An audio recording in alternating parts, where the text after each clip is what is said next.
Be good, children. Santa will know. I sex Santa for cookies and milk. Well, Alice, it seems we both got autism, haven't we? Yeah. Well, that's good to know.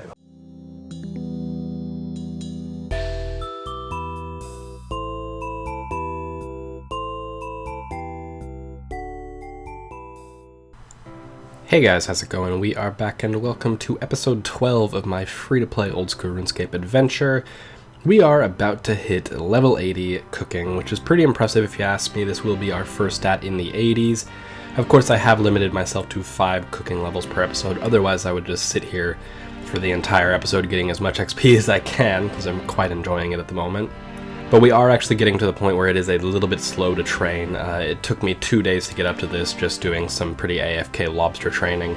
But here is the actual level itself. Boom, we have hit level 80 cooking. Members can now cook shark. That brings up something that I wanted to also talk about. I think it's at level 84 or 87 we can actually cook swordfish without failing. So once I do reach that point, I will of course switch over to swordfish, which is not good for money. But it is a nice little bit of XP, so I kind of want to speed things up a little bit, so I will plan on doing that. We've talked in the last, I think, 2 episodes now for getting a little bit of money, and I haven't actually done it. We do actually need to get some money, like, definitively now. We are kind of running out. We're at, like, 210,000 GP after I sell these lobsters, which is not very good. I have a method that I've found that's about 100k GP an hour, but I don't really want to reveal it because it might crash it just like I did with the wooden shields.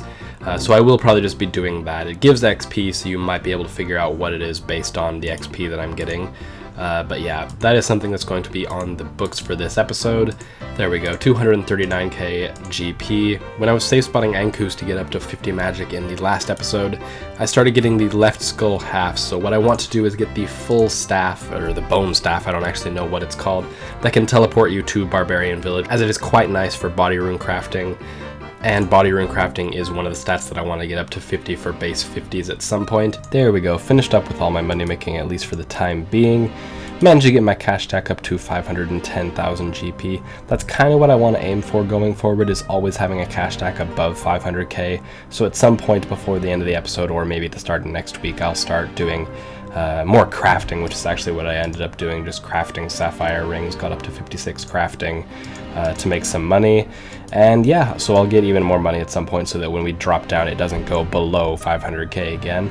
But for the time being, I'm actually going to go try to finish the bone scepter, or whatever it's called, that requires the skulls and the scepters and all that good stuff. Obviously I have to go down to the stronghold of security to do this. I'll just grab some melee equipment and go down there. Should be pretty easy though. And then I'll be able to teleport, which will make things much nicer for body rune crafting. There we go, only took about 5 minutes, but we do have the right skull half. I wonder if I can combine these 2 pieces right now.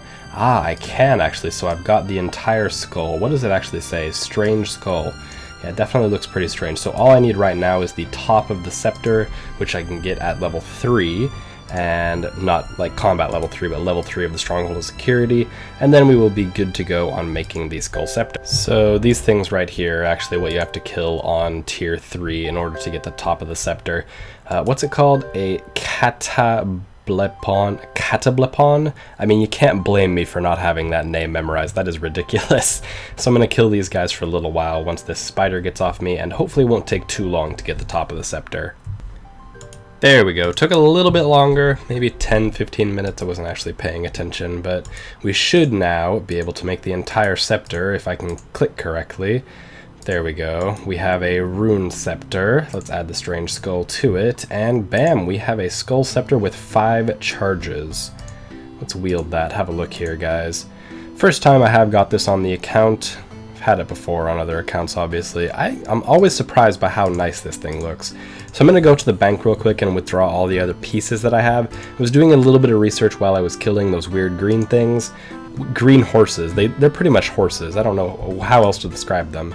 But apparently each time you add a piece of the scepter that you have got in addition to the scepter that you've already built, I think I have 6 bottom of scepters and 6 skull left halves or something of that effect in the bank, but each time you add it to the scepter and imbue them all together, it adds 3 more charges to the scepter up to a limit of 13.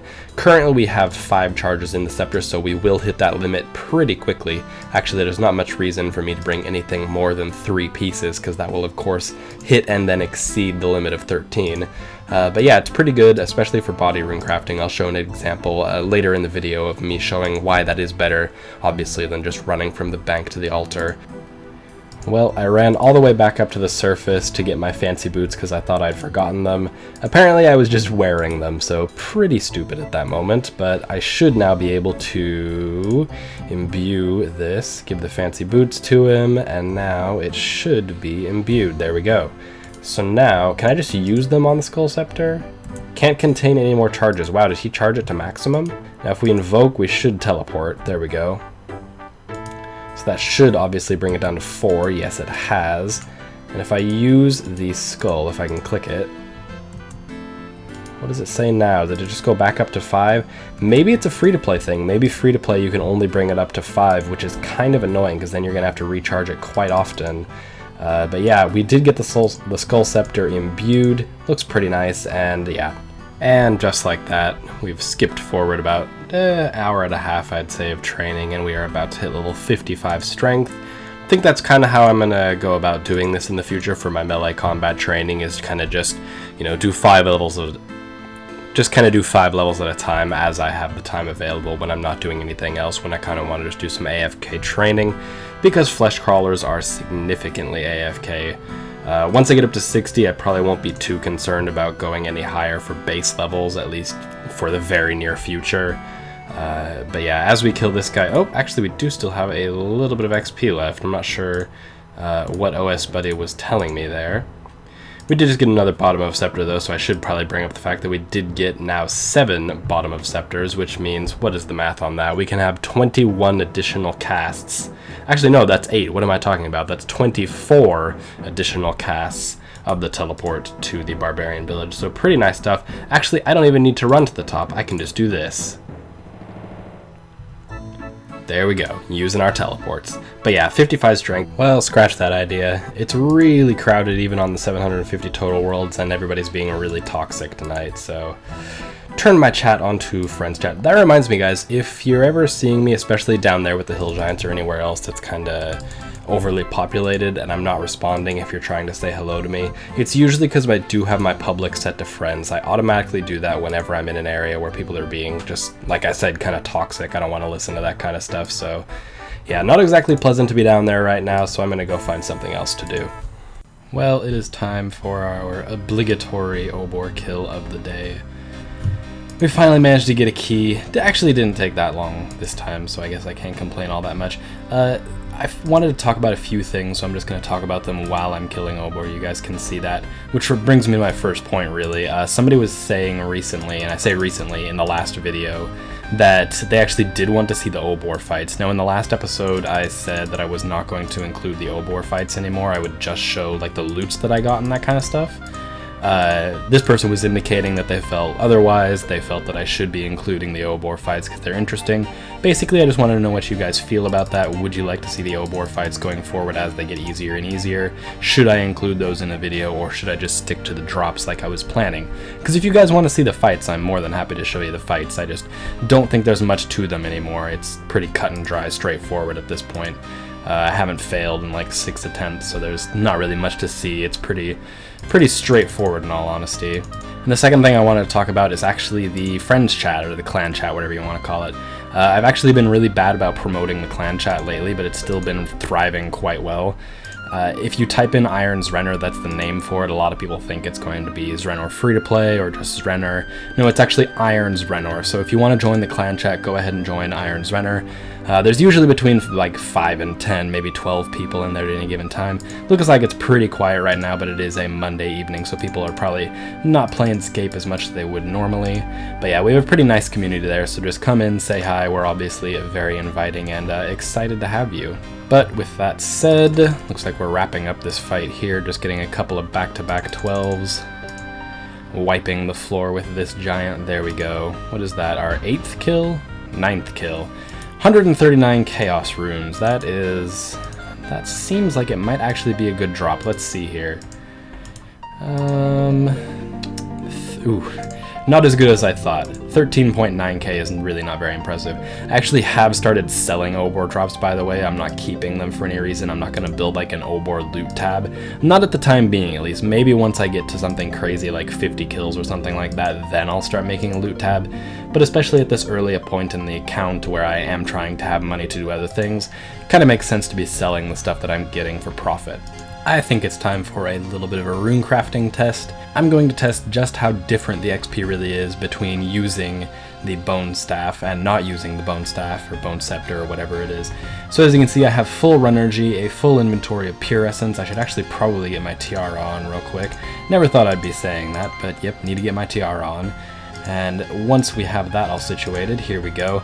Basically what we're going to do is run down to the body altar and back, and I'm going to time how fast it takes me to do that, and then I will do a comparison run with using the body staff or body scepter, and then compare the times obviously, so you guys can see just how different the times actually are, and then we can put that into perspective, kind of determining what the XP rates are then. Of course, you won't normally have full run energy when you're doing this, so that is going to affect it a little bit.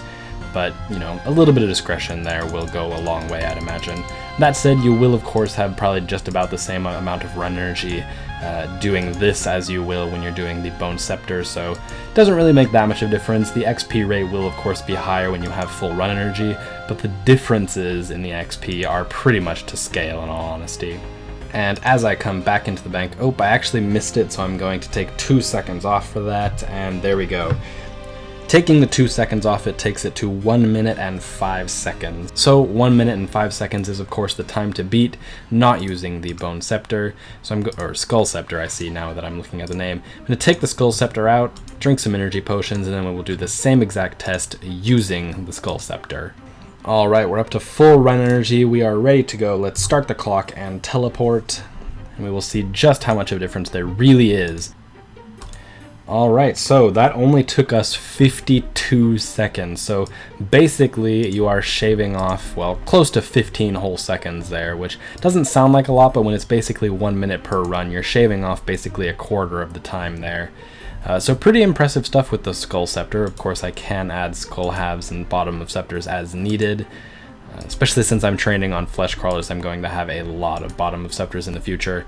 Each of them adds, I think it's 3 charges, so I can do 3 runs without having to worry about going into a deficit with my charges, which is pretty nice, and it does make runecrafting a little bit quicker, which is always something that is good to see. Well, I thought I could do the birthday event currently, but apparently it was actually in a limited window. It expired in the 22nd of March. So I guess I will have to wait till next year, unfortunately, to get all those cool rewards, which is kind of disappointing. I don't know why they wouldn't like leave that in permanently, but whatever. I guess we will have to wait until, I guess, February of 2018 to do that. God, that seems so far away.